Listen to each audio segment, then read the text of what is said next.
തുടങ്ങുമല്ലേ? തുടങ്ങണ ഞാൻ ടൈം നോക്കിയിരിക്കണം. എന്നാ വിസിലടിച്ചോ. തുടങ്ങല്ലേ? ഹലോ, അപ്പോൾ എല്ലാവർക്കും നമസ്കാരം.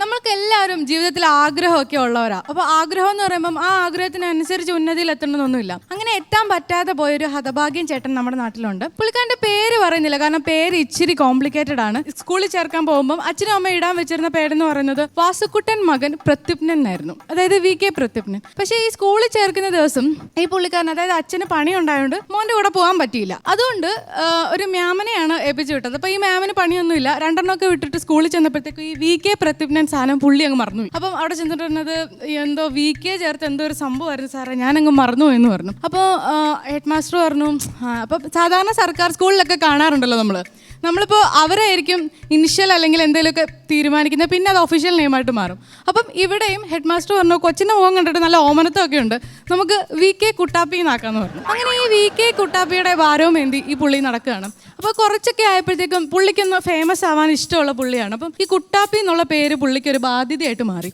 അപ്പോൾ ഈ ഒരു ബാധ്യത എങ്ങനെയല്ലോ ഒന്നും ഇതാക്കണമല്ലോ. അപ്പോൾ ഒരു ശബ്ദത്തിന് മീൻസ് ആ ഒരു പേരിനൊരു ഗാംഭീര്യമൊക്കെ വേണം. അപ്പോൾ പുള്ളിയെ തന്നെ ശബ്ദരൂപൻ എന്ന് വിളിച്ചു തുടങ്ങി. നിങ്ങളാരും കേട്ടിട്ടില്ലല്ലോ, ഞാനും കേട്ടിട്ടില്ല. അപ്പോൾ ശബ്ദരൂപൻ എന്നാണ് പുള്ളിയെ തന്നെ വിളിക്കുന്നത്. അപ്പോൾ ആരെങ്കിലുമൊക്കെ ഒന്ന് വിളിച്ച് കേട്ടെങ്കിലല്ല ഈ പേരിനൊരു ഗുമ്മുള്ളൂ. പുള്ളി അതിനെ എന്നാ ചെയ്യുന്നതെന്ന് വെച്ചാൽ ഈ ഉത്സവമൊക്കെ നടക്കുമ്പോഴേ അവിടെ പോയി ഉത്സവ കമ്മിറ്റിയുടെ സൈഡിൽ പുള്ളിയുടെ പേര് കൊത്തിയ കീച്ചേനുള്ള ഈ താക്കോൽക്കൂട്ടം സൈഡിൽ ഇങ്ങനെ കൊണ്ടിട്ടിട്ടങ്ങ് പോകും. അപ്പം എന്തായാലും അവിടെ നിന്ന് എടുത്തിട്ട് ഇങ്ങനെ പറയുമല്ലോ, ശബ്ദരൂപൻ എന്ന് എഴുതിയിട്ടുള്ള താക്കോൽക്കൂട്ടം കളഞ്ഞു കിട്ടിയിട്ടുണ്ട്. അപ്പോൾ ഇതിൻ്റെ ഉടമസ്ഥൻ എത്രയും വേഗം കമ്മിറ്റി ഓഫീസുമായി ബന്ധപ്പെടുക. അപ്പോൾ പുള്ളി മനസ്സിലായല്ലോ ഏകദേശം. അപ്പോൾ പുള്ളിയുടെ കഥ പറയുകയാണെങ്കിൽ പുള്ളിക്ക് ഒരു പ്രാവശ്യം ലോട്ടറി അടിച്ചു. 1ാം സമ്മാനമൊന്നുമല്ല, 5ാം സമ്മാനം, 1 ലക്ഷം രൂപയേ ഉള്ളൂ. പക്ഷേ പുള്ളി ബാങ്കിലും ചെന്ന് ശബ്ദരൂപൻ എഴുതി ഒപ്പിട്ട് കൊടുത്തന്നേ. പുള്ളിയുടെ ഒഫീഷ്യൽ നെയിം അല്ലല്ലോ, അത് തള്ളിപ്പോയി, ലോട്ടറി കിട്ടിയില്ല. തസ്ലിമ, ഇനിയും 30 സെക്കൻഡ്സ് ബാക്കിയുണ്ട്. നമ്മൾ അടുത്ത ആളിലേക്ക് പോകുന്നു. സംഗീത്. 1-2 കൊല്ലമായിട്ട് ഇപ്പോൾ ആരും ഡോക്ടറോടും ദൈവത്തോടും കളിക്കാൻ നിൽക്കാറില്ല. എന്താ വെച്ചാൽ ദൈവത്തോട് കളിച്ചാൽ ദൈവം നേരെ ഡോക്ടറെ അടുത്തേക്ക് വിടും. ഡോക്ടറോട് കളിച്ചാലോ? ഞാൻ പറഞ്ഞു തന്നത് കൊറോണ പറ്റിയിട്ടാണ്. ഞങ്ങളുടെ വീടിൻ്റെ അടുത്ത് ഇപ്പോൾ കോഴികളൊക്കെ, പണ്ട് നമ്മുടെ വീട്ടിലെ കോഴികളൊക്കെ കരഞ്ഞിരുന്നതും കൂകിയിരുന്നതും ഇങ്ങനെയല്ലേ. ഇപ്പോൾ കൊറോണ വന്നതിന് ശേഷം കൊറോണ ഗോ അങ്ങനെയാണ് കരയുന്നത്. ഇപ്പോൾ എൻ്റെ ഒരു ഫ്രണ്ട് പറയാണ് അവൻ്റെ അച്ഛനും കൊറോണയും ഒരേ സ്വഭാവക്കാരാണ്, 2 പേരും സോപ്പിട്ടാലേ ജീവിക്കാൻ പറ്റുള്ളൂ. അപ്പോൾ ഞാൻ പറഞ്ഞു എങ്കിൽ അനുഭവിച്ചോ. അങ്ങനെ കുറച്ച് ദിവസം കഴിഞ്ഞപ്പോൾ ഇവന് കൊറോണ പിടിച്ച് ഇവൻ കിടന്നു.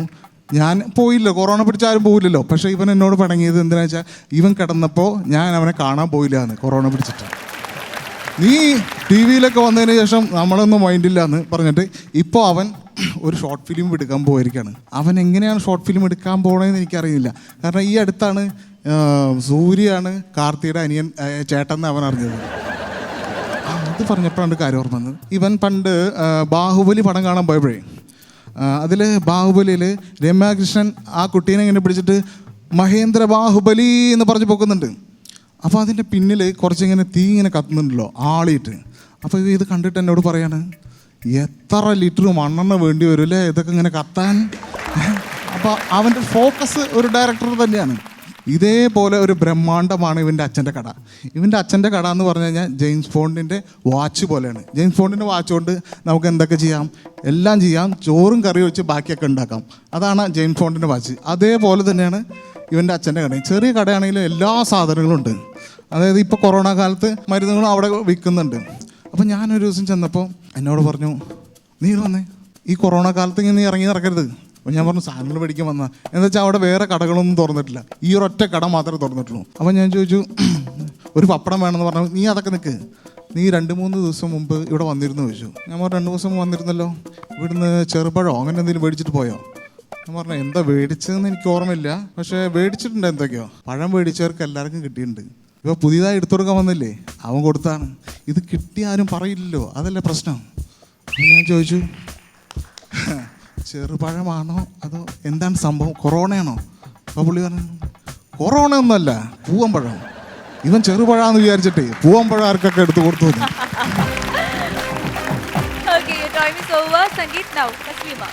അപ്പോൾ നമ്മുടെ ശബ്ദരൂപൻ ചേട്ടൻ്റെ ജൈത്രയാത്ര അവസാനിച്ചിട്ടില്ല.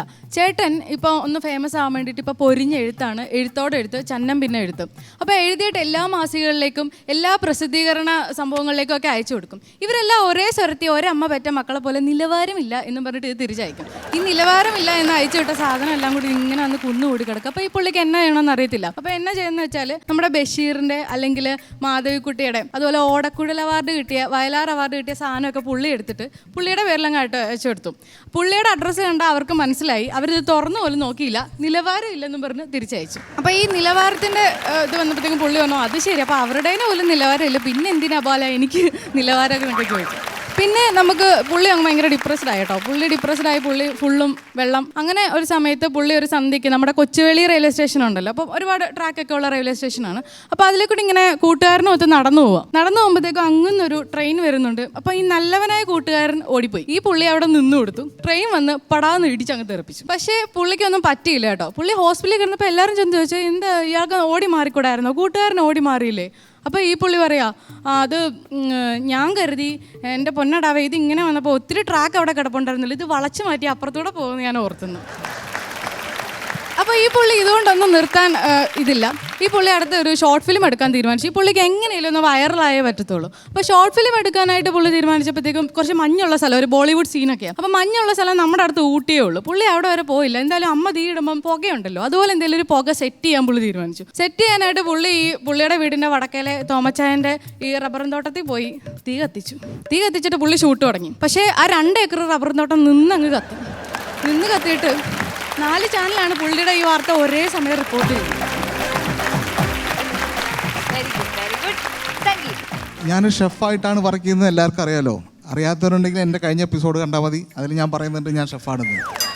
അപ്പോൾ ഈ ഷെഫ് ആവുന്നതിന് മുമ്പ് കുറച്ച് ട്രെയിനിങ് ടൈമുണ്ട്. 1.5 വർഷം എനിക്ക് ട്രെയിനിങ് തന്നെ ആയിരിക്കും. അത് ഈ പട്ടണ പ്രദേശത്തിലെ വിജയൻ്റെ പോലെ തുണി അലക്കണം, നിലം തുടക്കണം, പാത്രം കഴുകണം, അങ്ങനെ കുറേ ജോലികളാണ്. അങ്ങനെ പണിയെടുത്ത് നട്ടം തിരിഞ്ഞപ്പോൾ എൻ്റെ കൂടെ ഉണ്ടായിരുന്ന ഒരുത്തൻ പറഞ്ഞു ഞാൻ ഇവിടുന്ന് പോവുക. അതിന് അവനൊരു കഥ ഇറക്കി. അവൻ്റെ വീടിൻ്റെ അടുത്ത് അവൻ്റെ പള്ളിയിൽ അവനൊരു ജോലി കിട്ടി, കുക്കായിട്ട് തന്നെ. അപ്പോൾ ഇത് അവൻ പറഞ്ഞത് നുണയാണെന്ന് അവിടെ ഉള്ളവർക്ക് മനസ്സിലായി. അങ്ങനെ ഷെഫിൻ്റെ അടുത്ത് അവൻ ചോദിച്ചു എനിക്ക് ജോലി തരപ്പെട്ടു, ഞാൻ ഇവിടെ നിന്ന് നിൽക്കണില്ല എന്ന് പറഞ്ഞു. അപ്പോൾ ഷെഫ് പറഞ്ഞു ശരി നീ പൊക്കോ, കുഴപ്പമില്ല, നീ ഇതൊക്കെ പഠിച്ചിട്ടുണ്ടോ എന്ന് നമുക്കറിയില്ലല്ലോ, അപ്പോൾ ഞാൻ ചോദിക്കട്ടെ എന്തൊക്കെ നീ പഠിച്ചു എന്ന്. ആ ശരി ചോദിച്ചോ എന്ന് പറഞ്ഞു. അപ്പോൾ ഷെഫ് ചോദിച്ചു നീ അവിടെ ചായ ഉണ്ടോ ചോദിച്ചു. ആ ചായയൊക്കെ ഉണ്ട്, കാലത്ത് ചായ കൊടുക്കണം, ഉച്ചയ്ക്ക് ഉപ്പേരി പപ്പടം, വൈകുന്നേരം കഞ്ഞി, ഇതൊക്കെയാണ് അവിടുത്തെ ഫുഡ് എന്ന് പറഞ്ഞു.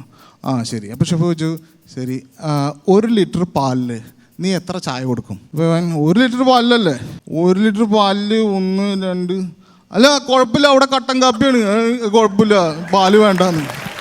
അങ്ങനെ ഇവൻ പോയപ്പോൾ ഞാൻ ഒറ്റയ്ക്കായി. അങ്ങനെ ഞാൻ ഒരു ദിവസം ഉച്ചയ്ക്ക് ഡ്യൂട്ടി കഴിഞ്ഞ് ഇങ്ങനെ കിച്ചണിലിരിക്കുമ്പോൾ അന്നത്തെ സൂട്ട് റൂമിലൊരു ഗസ്റ്റ്, ഒരു അറബി, അയാളിങ്ങോട്ട് വരുന്നു കിച്ചണിലേക്ക്. ഞാൻ ഓടിയാലോ എന്ന് ആലോചിച്ച് നിൽക്കുമ്പോഴേക്കും അനക്കോണ്ട വന്ന് നിൽക്കണ പോലെ ഇയാൾ എൻ്റെ മുന്നിലോട്ട് വന്നു. അയാൾ ചിരിച്ചു, ഞാനും ചിരിച്ചു. ഈ ചിരിക്ക് പ്രത്യേകിച്ച് ഭാഷ ഒന്നും വേണ്ടല്ലോ. അത് കഴിഞ്ഞ് ആളെന്നോട് ചോദിച്ചു ഓ ഞാൻ ചോദിച്ചു ചായ? വീണ്ടും ഞാൻ ചോദിച്ചു കാപ്പിയാണോ എന്ന് പറഞ്ഞിട്ട് ഇയാൾ ദേഷ്യത്തോടു കൂടി വാതിലടച്ചിട്ടൊരു ഒറ്റ പോക്ക. പണി പോയാലും കുഴപ്പമില്ല, ഇയാൾ പോയല്ലോ എന്ന് ആലോചിച്ച് സമാധാനത്തിൽ ഞാനിങ്ങനെ ഇരിക്കാൻ നിന്നപ്പോൾ ഇയാൾ വീണ്ടും റിവേഴ്സായിട്ട് വന്നു. എന്നിട്ട് എന്നോട് ചോദിച്ചു ബിരിയാണി വാച്ച. അപ്പോഴാണ് എനിക്ക് മനസ്സിലായത് ഇയാൾ മട്ടൻ ബിരിയാണി അന്വേഷിച്ച് വന്നാണ്. അപ്പം ഞാൻ പറഞ്ഞു ഇയാളോട് ബിരിയാണി ഇല്ല.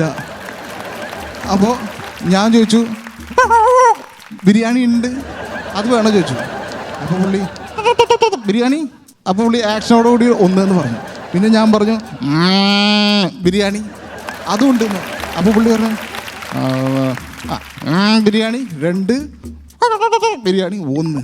അങ്ങനെ ഇയാളെ പാക്ക് ചെയ്ത് ഞാൻ വിട്ടപ്പോൾ എങ്ങനെയും കൊടുത്ത് വിടാലോ എന്ന് വിചാരിച്ച് ചെമ്പ് നോക്കി നോക്കുമ്പോൾ 2 ബിരിയാണി കഴിഞ്ഞു. പിന്നെ ഉള്ളത് വെജ് ബിരിയാണി. ഇത് ഞാൻ എങ്ങനെ വിളിച്ചു പറയും ഇയാളോട് വെജ് ബിരിയാണി വേണമെന്ന്? അങ്ങനെ പറഞ്ഞു പോകുന്നതാണ്. പിന്നെ ഇവിടെയാണ് വന്ന് നിന്നത്. നല്ല പെർഫോമൻസ് ആയിരുന്നു. നമുക്ക് ജഡ്ജസിനോട് ചോദിക്കാം.